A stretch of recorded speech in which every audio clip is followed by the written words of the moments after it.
So today we're going to be talking about how you can shave time off your real estate photography process, both on site and in the field. And as a result, you're going to be making more money per hour, right? Anytime you can save your time, you're making more money per hour.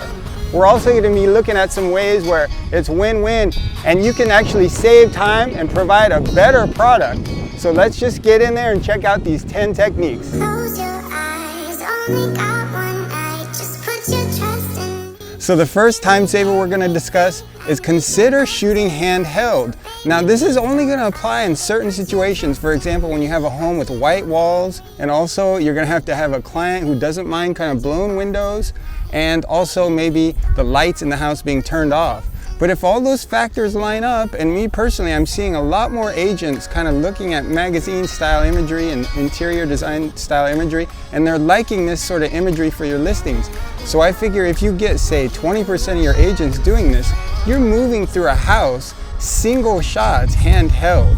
I mean, that's just gonna be an amazing time cutter. And I also do my exteriors handheld when I can, of course. Just walk outside, do the backyard and the front yard and the front of the house handheld.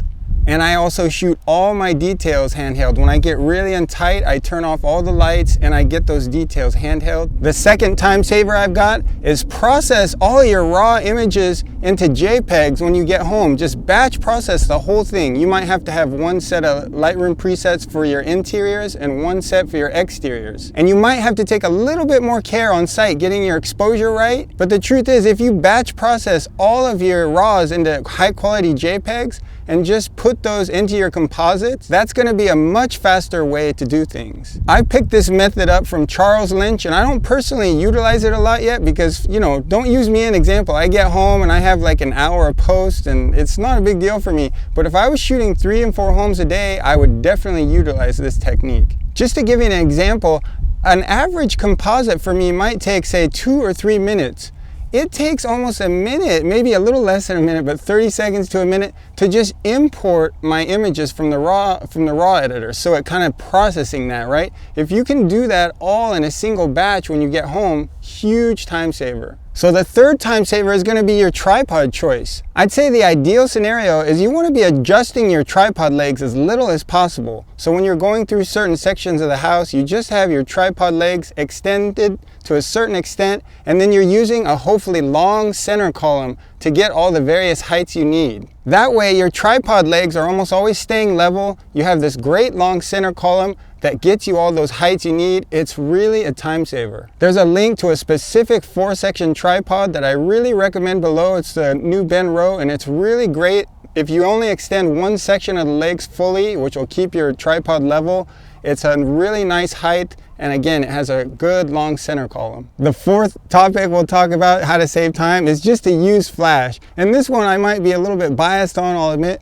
but I think all things being equal, when you're talking about getting to a certain quality photo in your average house, I just think there's not much of an argument to use flash, especially if you use it in the right way to get fast results. I don't think there's much of an argument. I think shooting with flash is much, much faster, again, when you're considering the final result to get to a certain quality of product. You're taking care of almost all your color issues with flash. You're getting really realistic window pulls. So again, that quality's there. And if you do it in the right way, it's really not a huge time suck. In fact, I've felt that, you know, bracketing off some exposures for HDR and just getting a single exposure for my flash exposure, it's the same amount of time. So the fifth time saver is be really curt with your emails and calls. And I know some of these things might seem a little insignificant, but I believe they can add up big time. The great thing about this one is you're saving time on the phone. You're really getting people the answers they need as fast as possible. And I think this gives a great impression too. It gives people the impression that you're busy, you've got to go, you've given them the answer, it's a quick answer, but you're really trying to give the impression that you just got to get going, you're at a shoot or whatever it happens to be. So it's really a win-win. You're giving a good impression and you're saving your time. So just to give you an example, I think your quotes, that's what everyone wants to know when they call, almost everyone, right? How much do you charge? You don't want to say something that's off-putting or that's not clear. And of course, you also want to be quick, right? And that's another one of the reasons why I really recommend the square footage pricing. You're just giving them that number. It's a one-word answer. They're going to hear that number, it's going to register with them, and they're going to be ready to get off the phone, and you can go too. So that's just a really quick example of how you can use CURT emails and phone calls. So way number 6 to save some time is use zoom lenses, all right? So I found out recently, this is a little arguable to some people, but that's okay. I personally feel that if you got a prime lens on there, you're really a lot more restricted. And if you have a zoom lens on your camera, all you're doing is finding that shooting line that you need to be on, that angle that you think looks best in the room. You can essentially place your tripod almost anywhere on that line, right? As long as the camera's right over the line you want, and then you can just zoom in or out. I personally think that's a lot more of a slow and tedious process if you have a prime lens, but in any case, I think especially for beginners, if you're getting into this and you have a zoom lens, you're gonna be moving quite a bit quicker. So time saver number 7 is another plus. So this one is about scheduling your shoots in a certain time as far as when the traffic is gonna be. If you're like me, you don't have a lot of 3 and 4 shoots in a day. And so a lot of my days I have 1 or 2 shoots, and I try and schedule my driving in the times when there's no traffic. And for me, the driving time, a good time to leave the house is about 10:30. Good times to come home are before 2.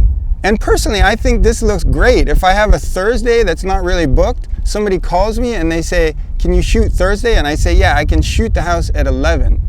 It makes me look good, and it's also good for my business in terms of saving time and making more money per hour. Time saver number 8 is gonna be pre-shoot checklists. So get good about making a checklist. Move the trash cans out of the driveway. Make sure the bedrooms are all made up and the toys are away. Whatever it happens to be, make a pre-shoot checklist. Make sure you communicate as best you can with your client about, the homeowner needs to see this checklist before you arrive. Now at this point, if you've done a good job communicating how important this is for the quality of the photos, and your clients are going to send this list to the homeowners, and you're going to arrive, the trash cans are going to be out of the driveway, the cars are going to be gone, there's not going to be little stuff on the kitchen counters that shouldn't be there. It's just going to be huge headaches that could literally bump your shoot time up 20, 30, 40, 50%, you never know. This one piece of advice can save you just a ton of time if you implement it effectively. And I need to work on it too, so I'm not just like knowing everything here. I need to get better about this one. So time saver number 9 is going to be Photoshop actions. Just rest assured, if you do something multiple times in Photoshop, like the same type thing, there's gonna be a way to make a Photoshop action for it, I guarantee you. You can also be thinking, using your head with these actions. A lot of times there's an action, and whatever you do, maybe it's a dodging action, to dodge on a dodge layer. Well, what do you need every time you make a dodge layer action? You need a brush, right? So you can actually implement a lot of the brush into the action. And I don't think there's much bigger of a time saver than Photoshop actions once you really get good at using them. It's just an amazing, amazing tool. And the 10th and final way to speed up your process as a real estate photographer, as you may have guessed, get a drone and ditch that pole. I know I had a pole for a while, and with some great advice from a photographer, Mike Leland, and another photographer, Amir in San Diego, I ditched that pole, I got a drone, and guess what? I'm able to literally get in front of the house, the angle that I want in front of the house. I put my drone down, I go up, take a shot, maybe pan over, take another shot. I'm almost done, literally in 5 minutes, 10 minutes if you count all this stuff, putting it back in your bag and everything. So just compare that with, walking around the house with a pole. It's not even a comparison. So get a drone, save your time, make more money per hour, charge even more for your drone, because I think it's more valuable to show the entire area and the whole neighborhood from way up 300-400 feet. That way you're saving your time, you're providing a better product, you're making more per hour. There's just pluses all over the place about it. So don't hesitate, just grab one up.